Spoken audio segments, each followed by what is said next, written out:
Nuestro texto para el día de hoy en la carta a los Romanos, vamos por favor allá, la carta a los Romanos, y aunque la unidad de pensamiento son los 25 versículos que leímos en la lectura durante el culto, vamos a estudiar hoy solamente sus primeros 12 versículos, los cuales vamos a leer otra vez despacio y con atención. Romanos 4, del 1 al 12. Esta es la palabra de Dios. ¿Qué pues diremos que halló Abraham nuestro padre según la carne? Porque si Abraham fue justificado por las obras, tiene de qué gloriarse, pero no para con Dios. Porque ¿qué dice la Escritura? Creyó Abraham a Dios y le fue contado por justicia. Pero al que obra, no se le cuenta el salario como gracia, sino como deuda. Mas el que no obra, si no cree en aquel que justifica al impío, su fe le es contada por justicia. Como también David habla de la bienaventuranza del hombre a quien Dios atribuye justicia sin obras, diciendo: bienaventurados aquellos cuyas iniquidades son perdonadas y cuyos pecados son cubiertos. Bienaventurado el varón a quien el Señor no inculpa de pecado.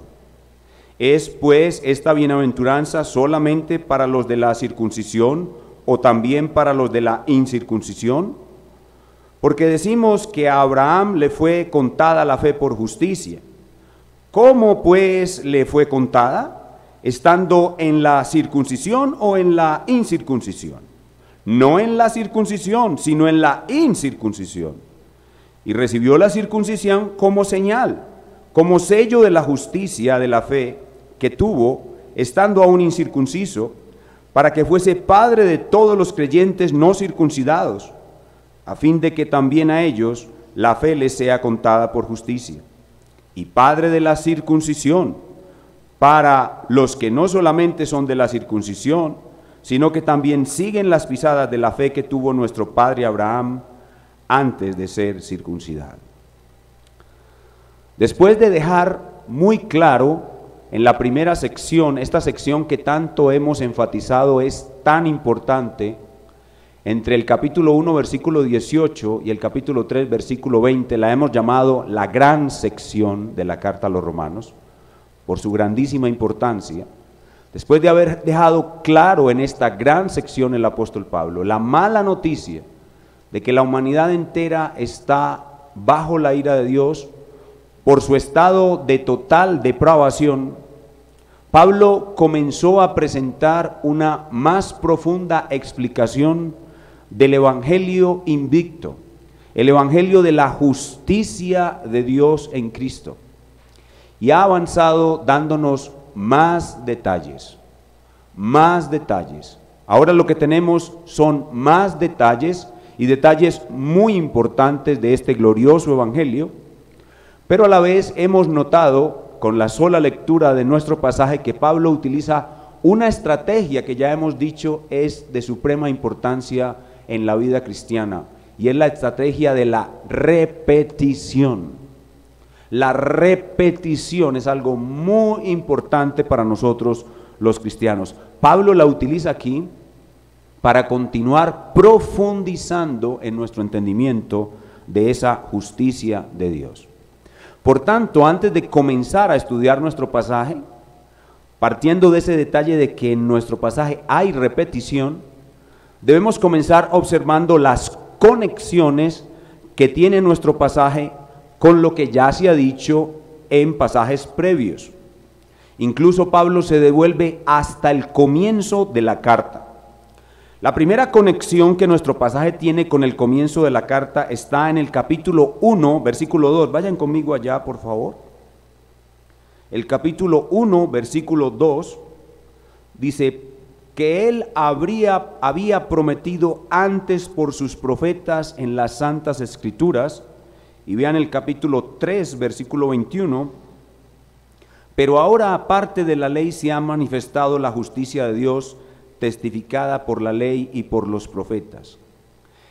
Nuestro pasaje tiene una conexión con estos dos pasajes y desarrolla aún más el hecho de que el Evangelio no es algo nuevo, de que la justicia de Dios no es algo nuevo. El primer elemento que a punta de repetición el apóstol Pablo quiere profundizar es la antigüedad de la justicia de Dios, la antigüedad del Evangelio. Otra conexión muy importante de nuestro pasaje es el capítulo 3, versículo 28, que fue expuesto en la clase anterior. Veamos ese pasaje otra vez, por favor. Dice: concluimos pues que el hombre es justificado por fe sin las obras de la ley. La explicación que Pablo dio en la primera sección de la carta, que nos llevó a admirar la justicia de Dios como la única forma de librar de la ira de Dios y de su depravación al pecador, ahora se concreta en una de las doctrinas más importantes de la fe bíblica, y es la justificación por la fe sola. La justicia de Dios en Jesucristo, aquella justicia no que el hombre logra por sus buenas obras, sino que Dios regala por la obra de Jesucristo, se transforma ahora en la justificación por la fe sola. Lo que ahora va a seguir hablando de esa justicia de Dios con la cual Pablo comenzó su carta es la gloriosa doctrina de la justificación por la fe sola. Y aquí de nuevo tenemos que mencionar al gran reformador Martín Lutero, y tal vez imaginárnoslo allá en su reclusión, cuando fue recluido por sus ayudantes, por sus benefactores, en un castillo, y estaba traduciendo la Biblia al alemán. Nos imaginamos a Lutero traduciendo este pasaje, Romanos 3:28, diciendo: concluimos pues que el hombre es justificado por fe sin las obras de la ley. Y Lutero toma su pluma y escribe en su traducción: concluimos pues que el hombre es justificado por la fe sola.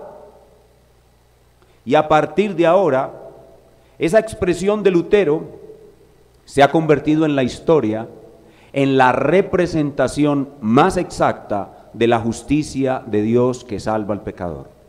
La justificación por la fe sola es de aquí en adelante el gran tema y el motivo de explicación y profundización del apóstol Pablo.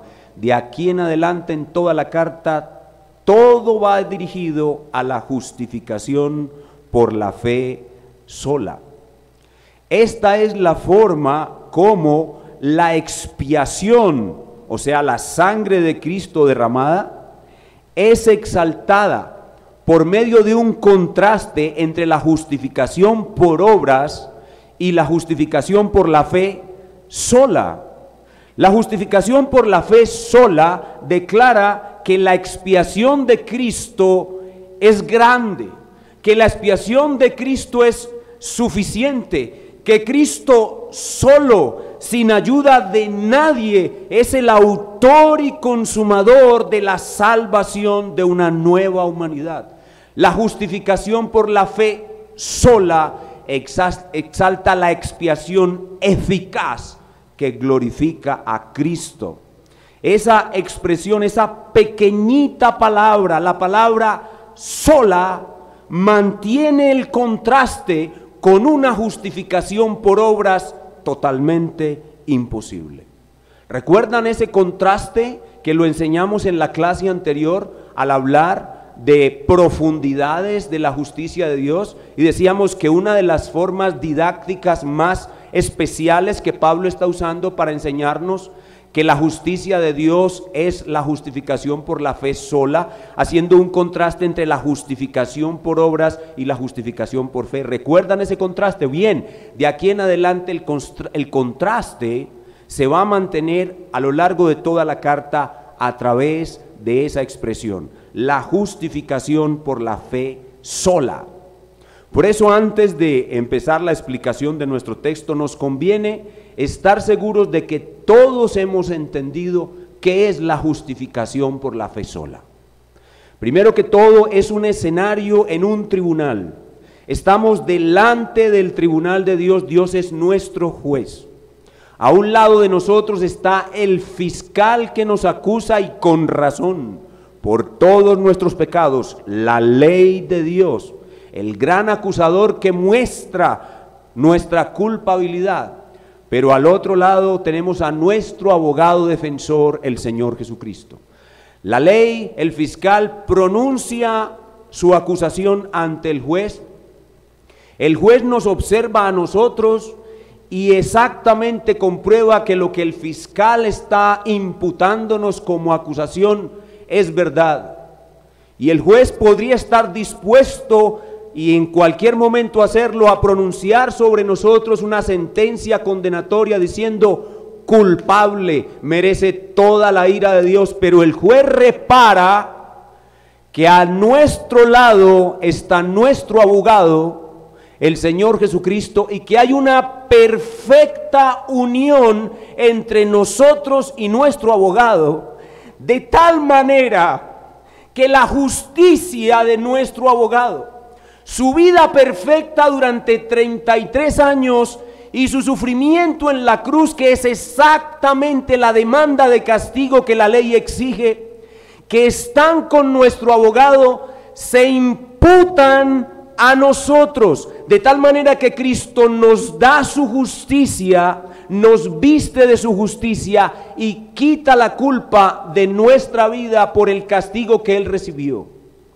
Ante esa observación increíble, el juez no tiene otra opción que decir: mi justicia está satisfecha y el pecador culpable ahora es declarado absuelto, no culpable, no puedo condenarlo simplemente porque la obra del abogado fue perfecta en favor del culpable.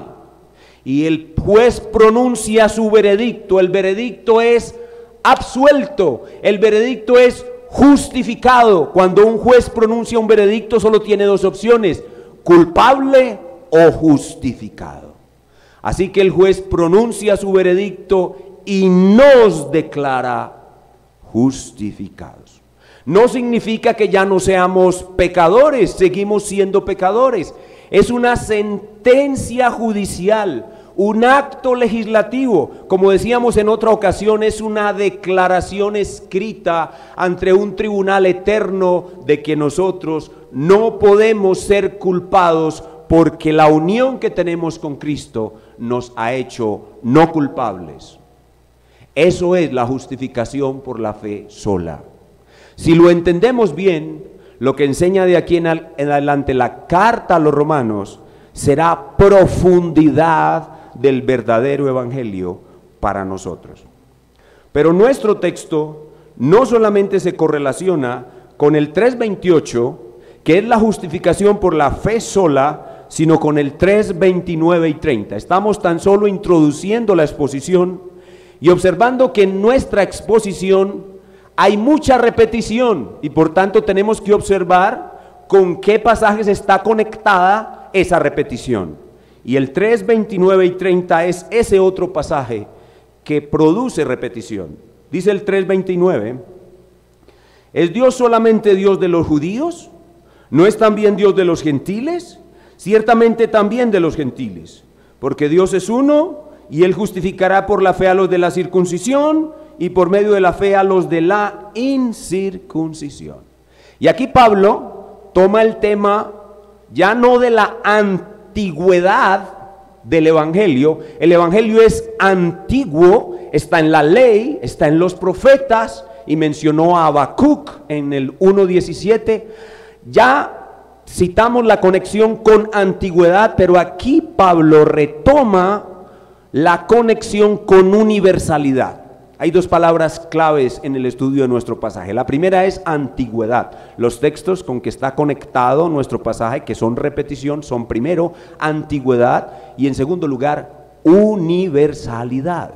Universalidad. En 3:29 y 30 nos está diciendo que la justificación por la fe sola es la única forma de salvación tanto para judíos como para no judíos. Y ustedes recuerden que eso ya Pablo lo mencionó en 1:16. En 1:16. Así que estas son todas las conexiones de repetición que tiene nuestro pasaje, y en cierta forma nuestro pasaje es una repetición profundizada de las cosas que Pablo ya ha dicho sobre la justicia de Dios, que ahora se presenta con una punta de lanza, que es la justificación por la fe sola. En cierta forma, la carta a los romanos es como una sinfonía que enuncia sus temas, tema A, tema B, y después de que la sinfonía enuncia sus temas, los desarrolla y los reexpone. Eso es lo que está haciendo aquí el apóstol Pablo. El apóstol Pablo está haciendo reexposiciones más profundas de los temas que ya había anunciado en la carta. Con todo eso en mente podemos definir cuál es entonces el tema completo de nuestro pasaje. El tema completo de nuestro pasaje es la justificación por la fe sola, su presencia en el Antiguo Testamento y su accionar en todas las naciones y en todas las épocas. En palabras más sencillas, la justificación por la fe sola, su antigüedad y su universalidad. La justificación por la fe sola, su antigüedad y su universalidad. Y por eso le hemos puesto por título a nuestra exposición en esta mañana, la antigüedad y la universalidad del Evangelio invicto. La antigüedad y la universalidad del Evangelio invicto. Y esas son las dos cosas que hay en nuestro pasaje y que desarrollaremos esta mañana. Primero, la antigüedad del Evangelio invicto en los versículos 1 al 8, y segundo, la universalidad del Evangelio invicto en los versos 9 al 12. Siempre tenemos una ubicación cronológica, lo cual llamamos la máquina del tiempo. Estamos en la máquina del tiempo en el siglo I, pero este Evangelio es para todos los siglos, para nosotros también en el siglo XXI. Comencemos entonces hablando sobre la antigüedad del Evangelio invicto. Ya dijimos pues que en este primer punto Pablo ya había mencionado esta antigüedad en el 1:17, y allí en el 1:17 citó al profeta Habacuc, diciendo que la justicia de Dios no era algo nuevo, que el profeta Habacuc había anunciado la justificación por la fe sola. Pero ahora Pablo toma otros dos personajes bíblicos muy importantes para profundizar en este tema de la antigüedad del Evangelio invicto, y toma a dos personajes mucho más destacados que Habacuc, que son Abraham, el más destacado, y el gran rey David. Y partiendo de esos dos personajes muy importantes, fortalece el concepto de la antigüedad de la justificación por la fe sola. Veamos en los versículos 1 y 2 el caso de Abraham. Primero Abraham, porque Abraham es el más importante de los representantes de la justificación por la fe sola en la antigüedad. 4:1. ¿Qué pues diremos que halló Abraham nuestro padre según la carne? Porque si Abraham fue justificado por las obras, tiene de qué gloriarse, pero no para con Dios.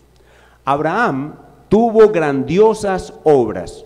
¿Cuál fue la obra mayor que Abraham realizó? Sin duda, el sacrificio de su hijo Isaac. Pero nuestro texto nos lleva a preguntarnos, ¿qué halló Abraham aún con el sacrificio de Isaac? Es decir, ¿qué obtuvo de esta buena obra? ¿Logró la justificación por ella o por las otras buenas obras que hizo?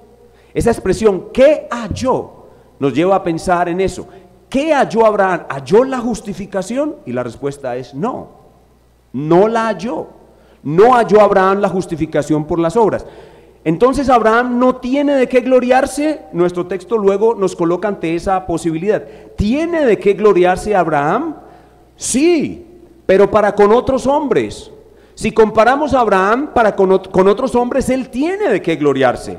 Pero si presentamos las buenas obras de Abraham, incluido el sacrificio de Isaac, delante de Dios, Abraham no tiene nada de qué gloriarse. Esa obra magnífica que Abraham hizo no lo justifica, no puede justificarlo. Dice el texto, tiene de qué gloriarse, pero no para con Dios. Al final del verso 2, tiene de qué gloriarse, pero no para con Dios.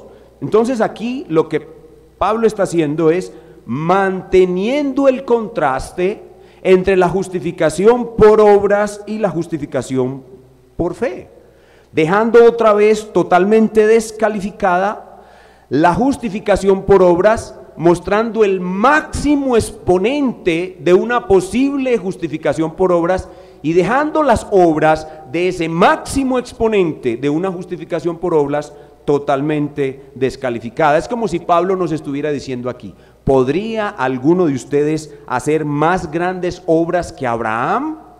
Y la respuesta obvia es no, y eso nos lleva a la conclusión, entonces no insistan en que la justificación por obras es posible, porque ni siquiera el mayor exponente de unas buenas obras logró la justificación de esa manera. Y lo que Pablo introduce en los versículos 1 y 2 lo va a probar con la Biblia, es decir, le va a dar un sustento escritural a lo que dijo, y va a citar Génesis capítulo 15 versículo 6 en el verso 3 de nuestro pasaje. Vean conmigo el verso 3. Porque ¿qué dice la Escritura? Creyó Abraham a Dios y le fue contado por justicia. Hablando de la justificación de Abraham, la Escritura dice, creyó Abraham a Dios. ¿Y qué fue lo que Abraham creyó a Dios? Abraham no solamente creyó que Dios le daría un hijo y que de ese hijo vendría el Mesías, sino que Abraham creyó que el Mesías realizaría expiación en su favor, así como los corderos que Abraham sacrificaba. Abraham entendió que el Mesías realizaría expiación en su favor y le daría por esa expiación una justificación por la fe sola. Y por eso Juan capítulo 8 versículo 56 nos dice que Abraham vio el día de Cristo y se gozó. O sea que nuestro padre Abraham entendió perfectamente que la justificación es por la fe sola. Y aquí vemos que no solamente Habacuc, sino alguien más atrás, más antiguo que Habacuc y más importante que Habacuc, Abraham, habló y entendió que la justificación es por la fe sola. Y ahora, después de este caso de Abraham, repite el contraste entre las dos justicias de otra manera. Recuerden que esta es una sección de repeticiones. Entonces, aquel contraste entre las dos justicias lo repite una vez más. Vean conmigo los versos 4 y 5. Pero al que obra, no se le cuenta el salario como gracia, sino como deuda. Mas al que no obra, si no cree en aquel que justifica al impío, su fe le es contada por justicia. Esta es una repetición más del contraste que ya presentó en el capítulo 3, del 21 al 26. Es otra vez el contraste. Y el contraste así explicado, aquí explicado, lo podemos resumir así. ¿Qué recibe el que trata de justificarse por obras? ¿Qué recibe el hombre que trata de justificarse por obras? Absolutamente nada. Lo único que recibe es deuda. Dice, pero el que obra no se le cuenta el salario como gracia, sino como deuda. En cambio, ¿qué recibe el que renuncia a tratar de justificarse por obras y cree en la expiación de Cristo como lo hizo Abraham? Es justificado por la imputación de la justicia de Cristo. Aquí hay una palabra que es introducida dentro de esas profundidades del Evangelio Invicto. Recuerden que estamos hablando sobre eso, profundidades del Evangelio Invicto. Hemos aprendido muchas cosas de este Evangelio. Hemos aprendido sobre propiciación, hemos aprendido sobre redención, hemos aprendido justificación. Y ahora vamos a aprender otra palabra técnica muy importante, que es otra profundidad de este Evangelio Invicto, y es la palabra imputación. La palabra imputación, que está aquí en nuestro texto. Dice, la palabra es la palabra contada, contada, en el verso 3. Dice, porque, ¿qué dice la Escritura? Creyó Abraham a Dios y le fue contado por justicia. Y en el verso 4, pero al que obra no se le cuenta, ahí está la misma palabra, el salario como gracia, sino como deuda. Y en el verso 5, más el que no obra, sino que cree en aquel que justifica al impío, su fe le es contada. Noten la triple repetición de la palabra contada. Sin duda, esta es una introducción de algo muy profundo del apóstol a la doctrina del evangelio de la justicia de Dios, de la justificación por la fe sola. La palabra contada es una palabra muy importante. Es un término que tiene que ver con contabilidad, contar, contaduría, contabilidad, y es cuando alguien le deposita en la cuenta de otro algo que le regala gratuitamente. Contada o imputada también significa acreditada. Es algo que yo no tengo, pero que alguien tiene y me la imputa, me la consigna, me la cuenta, me la acredita, me la endosa a mi favor. Eso es lo que significa contada. Y lo que Pablo nos está diciendo aquí es que la justicia de Cristo le es imputada al que renuncia como Abraham a justificarse por las obras y cree en Jesucristo. Toda la justicia de Cristo le es contada, le es imputada, le es acreditada a su favor. Y por eso es que el juez justo de toda la tierra puede declarar no culpable a un pecador culpable, porque esta imputación satisface perfectamente su justicia. Así que de esta manera, en los versos 4 y 5, el versículo 5 tal vez es uno de los versículos más importantes de la Biblia, junto con el 3:28. El 3:28 explica que la justicia de Dios es justificación por la fe sola. Y el 4:5 explica que la justificación por la fe sola es posible gracias a la imputación. Si no se entiende así, no se entiende verdaderamente la profundidad del evangelio. Otra vez, justicia de Dios en Cristo nos lleva a justificación por la fe sola. Justificación por la fe sola nos lleva a imputación. Si tenemos ese orden de ideas en nuestra mente, entonces estamos entendiendo las profundidades del evangelio. Muy bien, eso nos deja el análisis de la vida de Abraham. Magnífico, ¿no les parece? La vida de Abraham es profunda y de allí las profundidades que podemos recibir hoy en la explicación del evangelio. Pero Pablo no se contenta con este grandísimo patriarca que es Abraham, sino que introduce otro patriarca para reforzar aún más su doctrina de la justificación por la fe sola, y toma el ejemplo de David en los versículos 6 al 8. Leámoslo de nuevo. Como también David habla de la bienaventuranza del hombre a quien Dios atribuye justicia sin obras. Noten la repetición. Pablo repite y repite y repite, diciendo, verso 7, bienaventurados aquellos cuyas iniquidades son perdonadas y cuyos pecados son cubiertos. Esa palabra es bien interesante. 8, bienaventurado el varón a quien el Señor no inculpa. Esa palabra también es muy interesante y las dos hablan de justificación. Que el Señor no inculpa de pecado. Entonces nos introduce al patriarca David. Y dice el apóstol Pablo que cuando David escribió el Salmo 32, esta es una cita del Salmo 32, me imagino que ustedes recuerdan lo que provocó la escritura del Salmo 32. ¿Recuerdan el pecado de David con Betsabé? Pecado de adulterio y homicidio, y cómo David estuvo impenitente durante un año hasta que Dios envió al profeta Natán y lo llevó al arrepentimiento y escribió el Salmo 51, ¿lo recuerdan? En el Salmo 51 explica la gran agonía que produce haber pecado contra Dios. El Salmo 51 es la caída de un verdadero cristiano. Pero en el Salmo 32, David, que ya conocía la justificación por la fe sola, se acordó que el sustituto ante el tribunal de Dios ya había pagado por sus pecados, y por eso en el Salmo 32 pudo experimentar un profundísimo perdón, una seguridad absoluta de perdón. Y es que sin la expiación, sin la justificación por la fe sola, es imposible experimentar un profundísimo perdón, como el que David escribe en el Salmo 32.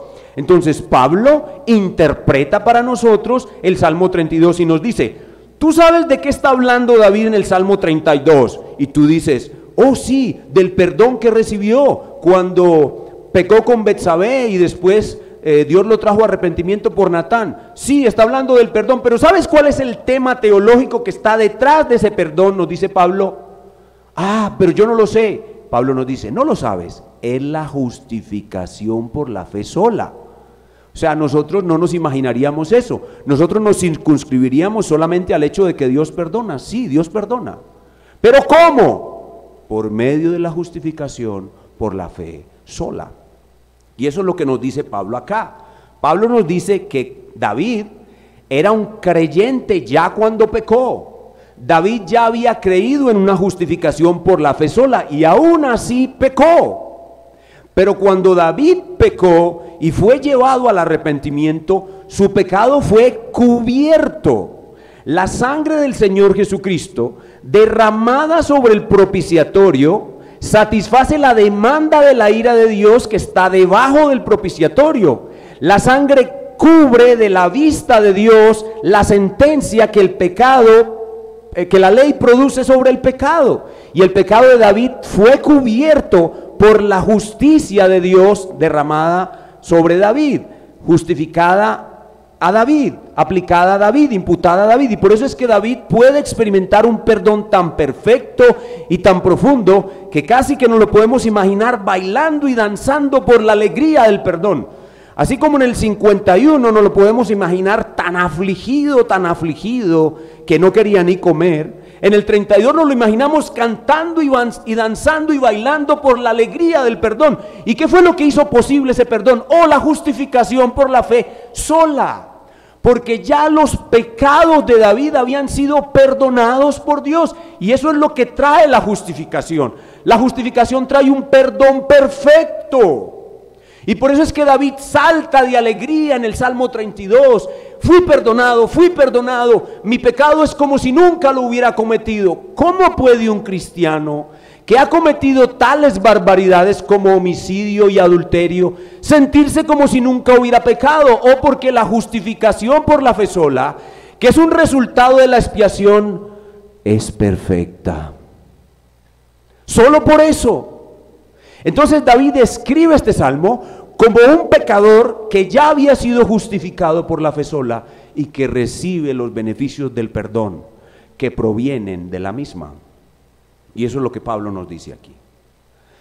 Bienaventurado el varón a quien Jehová no inculpa de pecado. Eso es lo que hace la justificación por la fe sola. Nos quita la culpa, no inculpa, nos quita la culpa por el acto perfecto de sustitución e imputación. La justificación por la fe sola exalta en gran manera la expiación de nuestro Señor Jesucristo. Por eso, las personas que creen que la salvación se puede perder cuando un creyente peca, deberían esperar que en el caso de David, Dios enseñara que la salvación se puede perder, porque ¿qué momento más adecuado para enseñar que la salvación se puede perder que estos dos horribles pecados de David? Pero lo que sucede en la Biblia es todo lo contrario. La Biblia muestra que cuando el creyente peca, gracias a una justificación por la fe sola, que es el resultado de una expiación eficaz y perfecta, el creyente obtiene un perdón perfecto, como si nunca hubiera pecado. Las Sagradas Escrituras dicen que gracias a la expiación, gracias a la justificación por la fe sola, los pecados del creyente, David aquí es un creyente que pecó, son sepultados en lo profundo del mar. Y para los antiguos, escuchen bien esto, para los antiguos el mar no tenía fondo, por eso lo llaman el abismo.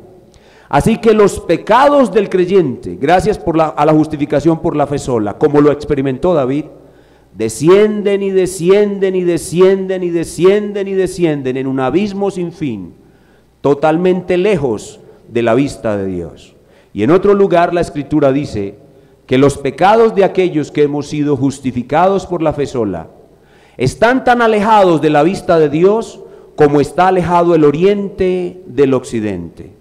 La pregunta allí en un lenguaje fenomenológico es: ¿podría alguna vez el oriente y el occidente juntarse?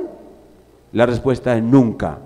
¿Cómo pueden el oriente y el occidente juntarse? Bueno, eso mismo quiere decir la justificación por la fe sola para nuestro pecado. Que nuestro pecado fue quitado de la vista de Dios, que nunca se van a poder volver a encontrar. Nuestro pecado y la vista de Dios. ¿Qué les parece? ¿No es una razón para saltar de alegría? Y por eso el Salmo 32 es un salmo de gran alegría, porque el rey David también entendió la justificación por la fe sola, y eso fue lo que lo hizo escribir ese maravilloso salmo. Muy bien, y todo esto, recuérdenlo, está dado solo para exaltar la expiación de nuestro Señor Jesucristo, y que se sepa que nadie por sus obras puede deshacerse de uno solo de sus pecados. En el caso de Abraham vimos que nadie por sus obras podrá jamás justificarse ante Dios. Pero en el caso de David aprendemos que nadie por sus obras podrá deshacerse de uno solo de sus pecados.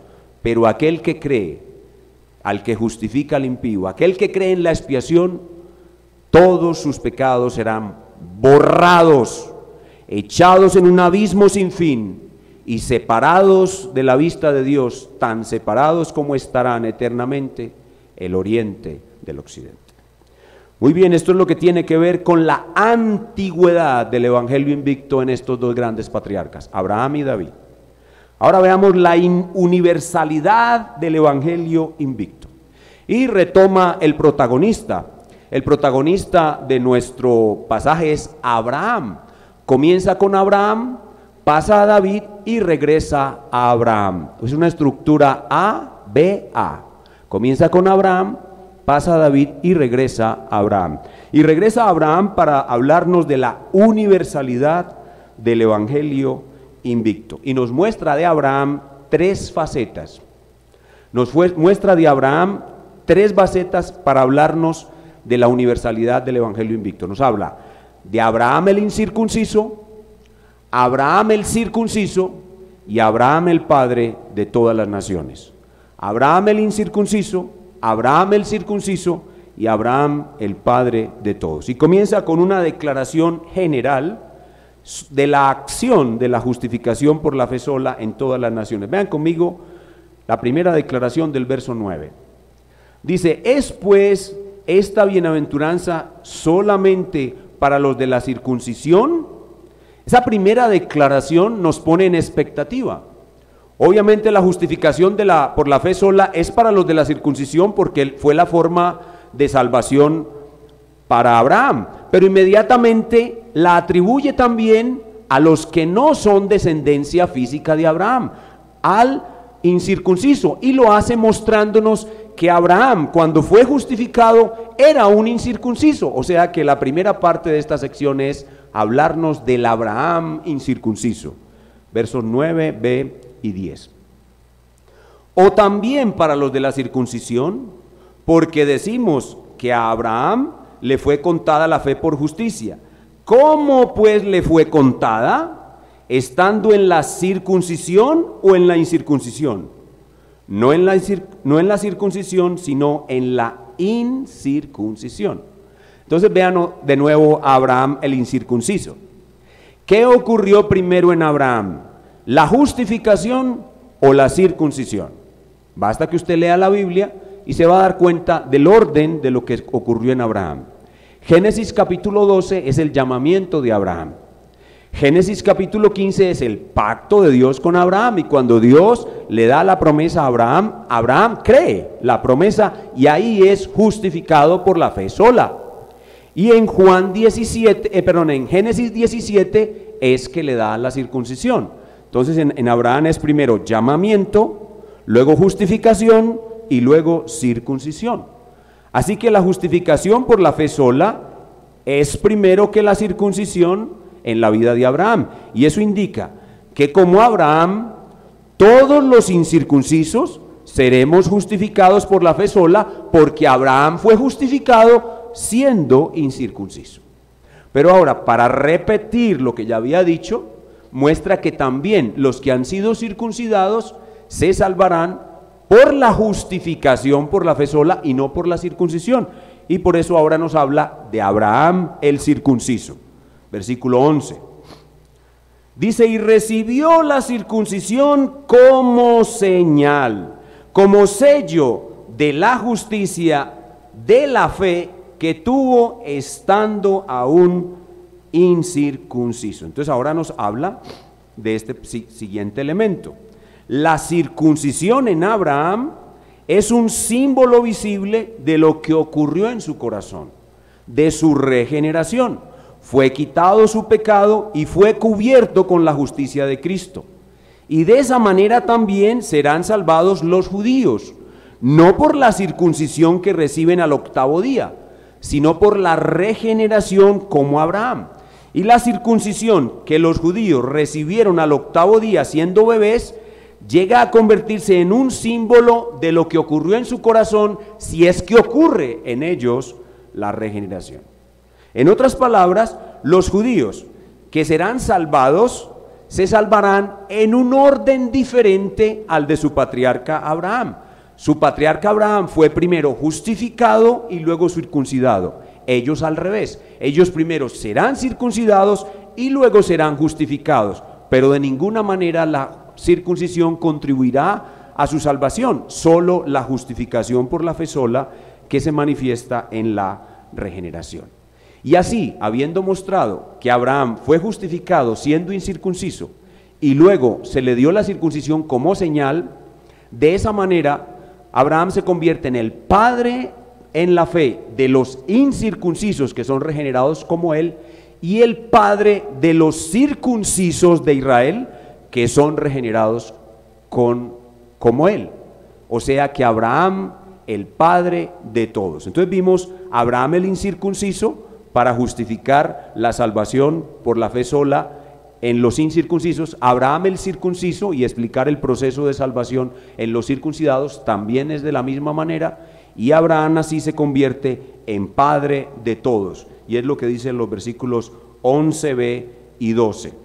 Dice, para que fuese padre de todos los creyentes, no circuncidados, a fin de que también a ellos la fe les sea contada por justicia, y padre de la circuncisión, para los que no solamente son de la circuncisión, sino que también siguen las pisadas de la fe que tuvo nuestro padre Abraham antes de ser circuncidado. De esa manera, pues, la justificación por la fe sola queda declarada como el único medio de salvación en todo el universo, en todas las naciones y en todas las épocas. Y una cosa muy importante que está enseñando este pasaje, y que puede ser un error que algunas personas cometan, especialmente cuando se sigue cierta forma de interpretación del Antiguo Testamento que se conoce como dispensacionalismo, es creer que los antiguos tuvieron otra forma de salvación distinta a los creyentes del Nuevo Testamento. No, este pasaje nos muestra que los antiguos se salvaron de la misma manera que los otros.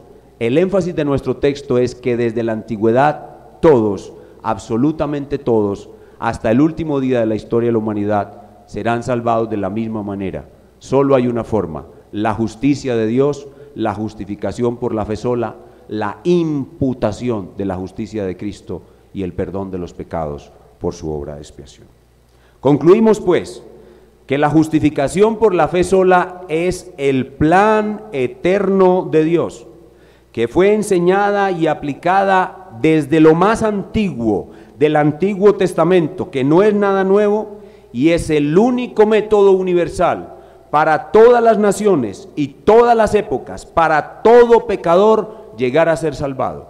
Como dice el propio Pablo, dice el apóstol Pedro, en Hechos capítulo 4, versículo 12, porque no hay otro nombre bajo el cielo en que podamos ser salvos. En ningún otro hay salvación, sino en Cristo, porque no hay otro nombre bajo el cielo en que podamos ser salvos, sino en el nombre de Cristo el Señor, en su expiación, en la justificación por la fe sola. Todo esto es para exaltar a Cristo, que la expiación de Cristo es la única forma de alcanzar salvación. Y para aplicar nuestro pasaje a nosotros el día de hoy, este pasaje nos recuerda la grande lucha en que estamos y estaremos hasta el final de nuestra vida. Nosotros, que hoy hemos recibido la verdad, tenemos el deber de proclamarla. Pero cuando les digamos a las personas acerca de una salvación por gracia, por medio de Cristo, por medio de la fe sola, vamos a encontrar una barrera enorme, porque en el corazón de todos los seres humanos está una sola cosa: la justificación por obras. Hermanos, nuestra lucha será titánica. No podremos persuadir a nadie de la idea grabada en su corazón de que pueden justificarse por obras. El hombre nace con una justificación por obras. Sus religiones le aumentan la idea de una justificación por obras. Así que cuando les llegamos con el Evangelio de Cristo y les hablamos de una salvación por gracia, de una justificación por la fe sola, vamos a estrellarnos contra una pared, contra un muro demasiado fuerte, y no podremos derribarlo. La mayoría de las personas que vamos a compartir el Evangelio con ellas son moralistas arraigados en una justificación por obras. ¿Qué podremos hacer para ayudarlos? Solo podremos ayudarlos si oramos por ellos. Necesitamos orar por aquellas personas a quienes les vamos a hablar de una justificación por la fe sola. Solo nuestra oración en favor de ellos puede derribar esa muralla de una justificación por obras. Pero después de orar por ellos, necesitamos ir y compartir con ellos la ley y el Evangelio. La ley traerá convicción de pecado sobre ellos. El Espíritu Santo los convencerá de pecado, de justicia y de juicio. Y después de compartirles la ley, les compartiremos este Evangelio, la justificación por la fe sola. Y como Él es invicto en todos aquellos que el Señor haya elegido, veremos la increíble transformación de una justificación por obras a una justificación por la fe sola. Pero no será una tarea fácil. Tendremos que orar, tendremos que hablar una y otra vez la ley y el Evangelio, tendremos que ser rechazados muchísimas veces, humillados, afrentados y avergonzados, porque esto sonará como locura a los oídos de todos los seres humanos que les hablemos. Seremos humillados, rechazados, avergonzados, la locura del Evangelio. Ellos verán el Evangelio como una locura y nos rechazarán. Pero nosotros tendremos que defender esto hasta el final. Y aquellos de quienes el Señor tenga misericordia, ellos vendrán como nosotros a exaltar la gloria de Cristo en una expiación perfecta y eficaz que se representa por una justificación por la fe sola. Pero tenemos también a manera de aplicación otro desafío como creyentes del siglo XXI, no solo en la evangelización, sino buscando la reforma de la iglesia del Señor Jesús. Porque muchas iglesias de nuestro tiempo en el siglo XXI dicen creer la justificación por la fe sola, pero cuando les enseñan a sus miembros que la salvación se puede perder, la niegan. Si uno dice que cree en la justificación por la fe sola, pero luego afirma, añade, que la salvación se puede perder, está entrando en una incongruencia bíblico-teológica que muestra que esa persona no entiende la expiación, no entiende la obra de Cristo, no sabe qué es ser justificado, no lo entiende, no entiende qué es la propiciación, no lo entiende. No entiende qué es la redención, no lo entiende. No entiende qué es la imputación, no lo entiende. Tiene un conocimiento muy básico del Evangelio. Cristo es su Salvador y por ese conocimiento irá al cielo, pero mientras esté aquí en la tierra, estará deshonrando a Cristo todos los días de su vida, diciendo que la salvación que Cristo regaló a su pueblo se puede perder. Eso es no entender la obra de Cristo, es no entender el Evangelio.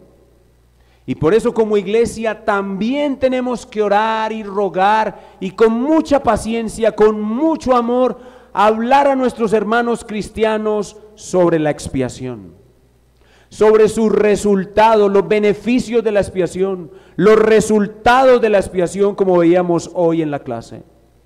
Todo esto con mucha paciencia y con mucho amor. El Señor quiera llevar a su iglesia para que no deshonre más su nombre.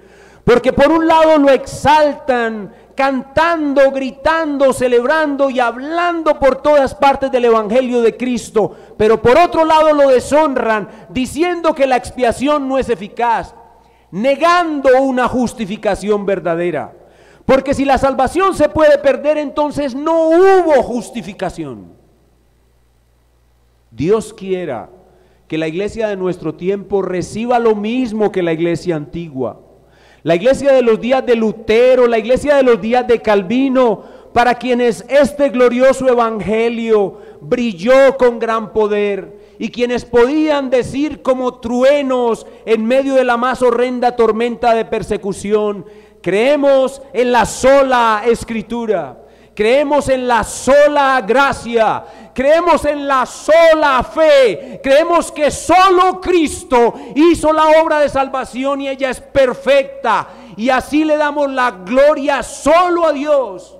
Pero si insistimos en que la salvación se puede perder, no estamos dando gloria a Cristo, no estamos dando gloria a Dios. Estamos compartiendo la gloria con Cristo. El hombre y Cristo es una especie de unión entre obras y fe. Si decimos que la salvación se puede perder, dejamos a Cristo una parte de la gloria, pero la otra parte de la gloria está en mis obras. Si yo con mis obras conservo mi salvación, entonces mi salvación no es de Cristo, sino de Cristo y mía. Pero si yo por mis obras no insisto en que mis obras preservan mi salvación, ni que mis pecados hacen perder mi salvación, entonces estoy dando toda la gloria a Cristo. Oh, que Dios ilumine a su pueblo para que su pueblo crea tan glorioso evangelio. Y finalmente, si aquí hay alguna persona que no ha entregado su vida a Cristo, amigo, necesito decirte dos cosas antes de terminar. Primero, que los pecados que ya cometiste no puedes deshacerlos con ninguna buena obra. Y segundo, que necesitas un registro perfecto de obediencia para poder presentarte ante el tribunal de Dios y salir bien librado. Y tú no tienes ni lo uno ni lo otro. Y lo peor, no sabes dónde puedes encontrarlo, pero nosotros podemos decirte dónde puedes encontrarlo. Si vienes a Cristo, Cristo deshace tu pecado, y si vienes a Cristo, Cristo te da el registro perfecto de su obediencia para que la presentes como tuya delante del tribunal de Dios. ¿Rechazarás esa magnífica oferta? ¿Rechazarás la posibilidad de que tus pecados sean deshechos y pasen a la inexistencia? ¿Desaprovecharás la oportunidad de tener un registro de conducta perfecta por toda la eternidad, gratuito, solo por creer en el Nazareno que murió en una cruz y resucitó de los muertos y que todo el mundo ha escuchado de él? ¿Lo rechazarás aún? No lo rechaces, amigo, porque de lo contrario, la ira de Dios vendrá plena sobre ti. Solo la expiación de Cristo, solo una justificación por la fe sola, libra al hombre de la ira de Dios. Que Dios ilumine tu alma y te dé su preciosa salvación.